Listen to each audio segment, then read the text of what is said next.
আমাদের চারপাশে প্রতিদিন কেউ না কেউ চাপের মুখে হেরে যাচ্ছে। সমাজ, পরিবার, পরীক্ষা, কেরিয়ার, সম্পর্ক সবকিছু যেন এক বিশাল ভার, যা বইতে না পেরে অনেকে চিরতরে চলে যেতে চায়। কিন্তু প্রশ্ন হলো, এমন একটা সিদ্ধান্ত কি সত্যিই সমস্যার সমাধান, নাকি কেবল নতুন করে সৃষ্টি করে আরও অনেকগুলো না বলা কষ্ট? জীবন মানে শুধু সাফল্য নয়, জীবন মানে সংগ্রাম, ভুল, শেখা এবং এগিয়ে চলা। তুমি আজ ব্যর্থ হলেও তার মানে এই নয় যে তোমার গল্প এখানেই শেষ। কখনো কখনো হার মানা থেকেই শুরু হয় নতুন পথের সন্ধান। মৃত্যু কোনো মুক্তি নয়, আত্মহত্যা কোনো সমাধান নয়। মনে আছে 3 ইডিয়টস সিনেমার সেই র্যাঞ্চোকে, যে আমাদের শিখিয়েছিল জীবনকে ভালোবাসতে, সবচেয়ে দুর্বলতম মুহূর্তে নিজেদের প্রিয়জনকে স্মরণ করতে? মনে রেখো, তোমার জীবন তোমার, তোমার স্বপ্নও তোমার।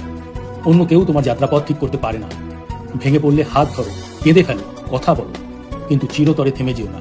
তোমার জীবন এখনো শেষ হয়নি, তোমার গল্প এখনো বলা বাকি, কারণ পৃথিবী তোমার গল্প এখন